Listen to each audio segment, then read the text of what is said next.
Começamos mais um Observatório Cultural e o papo de hoje passeia pelas artes visuais, mas principalmente pelos quadrinhos. Eu vou conversar com o Igor Tadeu, que já lançou entre alguns quadrinhos, esse aqui que é o primeiro, One Hit Wonders. Igor, primeiro eu queria fazer uma discussão um pouco mais conceitual sobre o quadrinho. Ele se enquadra, trocadilhos à parte, nas artes visuais ou ele é uma linguagem em separado, uma linguagem própria?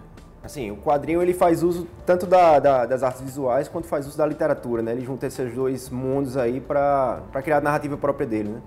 Quando uma mídia surge, assim, quando a mídia vem, por exemplo, do rádio, veio a televisão, ela pega e se adapta com algumas coisas que ele faz uso de algumas coisas dessa mídia, mas começa a criar a sua própria forma de comunicação. Então, o quadrinho, além de usar, ele veio da literatura, aí com o auxílio do desenho, começou a assim, se desenvolver para ter uma linguagem própria. Como é que a gente pode pegar e interagir escrita com desenho? Aí o quadrinho, a partir da simples fotolegenda, que foi o começo do quadrinho, ele começou a ter, assim, a usar mais e aproveitar esse lance do tempo, seu espaço, da sarjeta, dos elementos dele, né? Que isso aí foi no decorrer do tempo. Então, é uma arte que assim, engloba tanto a literatura quanto a arte visual, mas tem caminha por pernas próprias. Então, acho que basicamente é isso. Assim. E em termos de nomenclaturas, né? A gente tem do inglês comics, graphic novel, a gente chama aqui histórias em quadrinhos. O que é que essas diferentes acepções de palavras sobre esse tipo de obra traz em si, simbolicamente? O que é que seria mais adequado de usar, na sua opinião? Assim, nos Estados Unidos teve muito isso de quadrinhos ser chamado de comics, vai muito daquela coisa que é muito comum de você pegar e associar quadrinho com uma coisa que seja consumida pelo público infantil, público juvenil. Tanto que, a partir disso, que estudiosos começaram a tentar chamar de um nome mais apropriado. Veio o Will Eisner, que chamou de graphic novel, quando ele pegou e tentou fazer um livro de quadrinhos que se resuma aquilo, que não seja, que o nome comics não fique apropriado. Mas aqui no Brasil o nome história em quadrinhos é muito bem abrangente, assim, ele não resume público, não resume nada, não resume estilo, não resume gênero. Então eu acho que é um nome legal, assim, história em quadrinhos, assim. É um nome que resolve bem, né? E o que é que diferencia uma graphic novel, por exemplo, claro, além do óbvio que é o tamanho, né, as tiras, e uma graphic novel pela complexidade da história, do tamanho dessa narrativa, mas existe algo mais simbólico, mais conceitual que diferencia essas diferentes acepções do quadrinho? Eu acho que o graphic novel tem um compromisso de ser mais autoral, né? Ele não tem o quadrinho normal, o quadrinho da Marvel, o quadrinho que é semanal, o periódico, como uma tirinha, ele respeita mais um mercado, respeita mais um comércio do que uma graphic novel, que vem com uma proposta mais autoral, de você pegar e fazer uma história fechada, que não tem... Assim, a gente vê muita repetição quando a gente fala de quadrinhos de super-herói, a gente vê que eles sempre têm que fazer uma coisa em prol de... Sempre tem que lançar alguma coisa em prol do mercado, em prol de vender produtos. E a graphic novel não tem essa obrigação, não. Ela tem um compromisso de ser mais a favor da ideia do autor. Então, é isso. E como foi o teu primeiro contato eu imagino que tenha partido do desenho, né? Você também é ilustrador. Então, como é que se deu essa tua aproximação com o desenho? Fala um pouco das tuas origens e a aproximação com as artes. Caramba, eu comecei por consumir quadrinho mesmo. Assim, consumir quadrinho na Turma da Mônica, não sei o que, eu comecei a copiar desenho, desse tipo de coisa.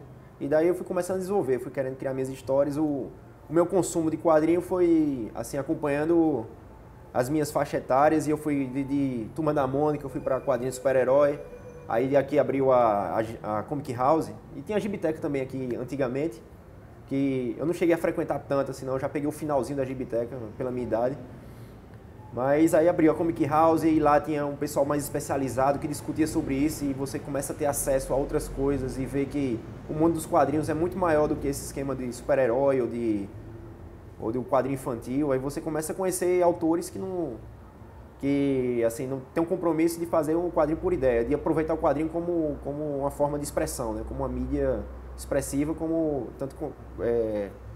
assim, com tantas possibilidades quanto a literatura, ou quanto as artes visuais, né? As artes plásticas, ou cinema. Aí quando você pega isso aí, vê que existe esse tipo de gama, assim, para você trabalhar, não importa o seu estilo, aí você se apaixona pelo meio, pela mídia. E o teu processo de aproximação técnica com o desenho, com a ilustração, com o quadrinho, ele se deu de forma mais autodidática ou você buscou uma formação, fez algum curso, buscou ajuda para aprender as técnicas do desenho?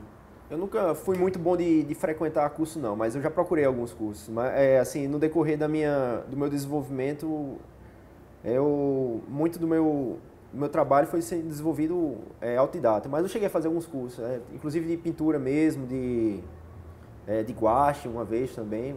É importante demais, sabe? Porque aquele esquema, você perguntar para qualquer pessoa que desenha, assim, um ilustrador, um Chico da vida, você vê que a questão toda é a prática diária, né? A prática diária que faz com que você vá melhorando seu trabalho, não importa o estilo de traço que você pega e se predispõe a fazer.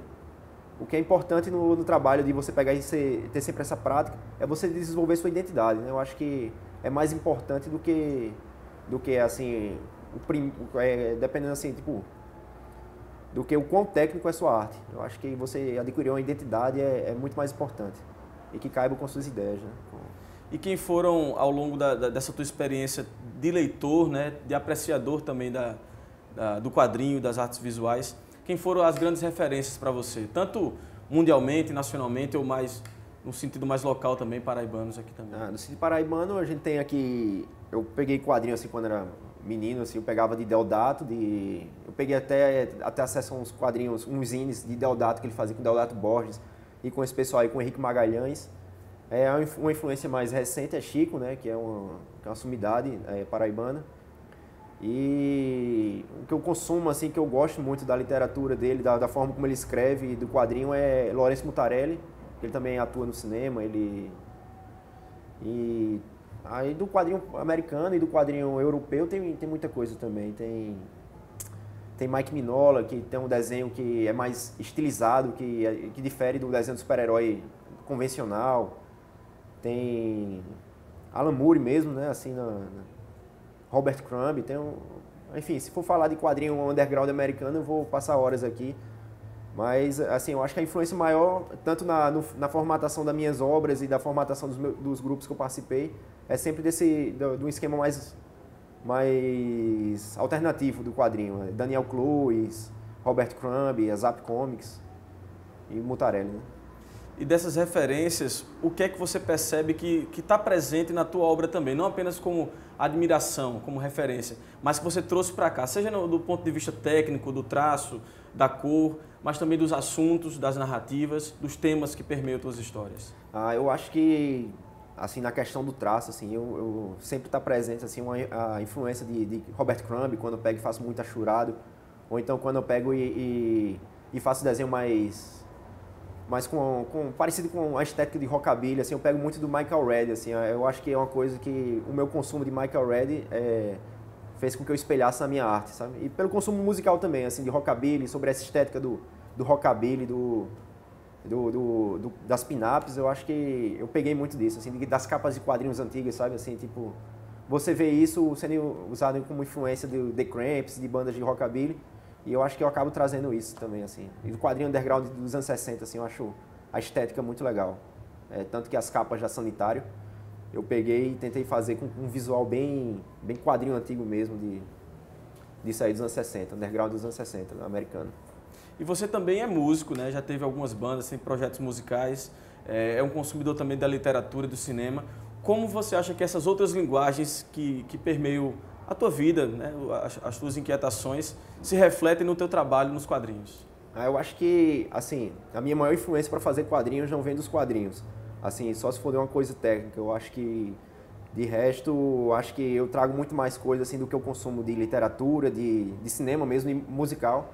Como eu disse aí, essa questão do rockabilly, da estética sessentista, está muito presente assim no conteúdo das minhas histórias, que é também a proposta das bandas que eu toquei, né? Assim, a gente sempre toca com essa pegada mais sessentista, aqui, trazendo aqui para o Brasil um negócio mais jovem guarda, né?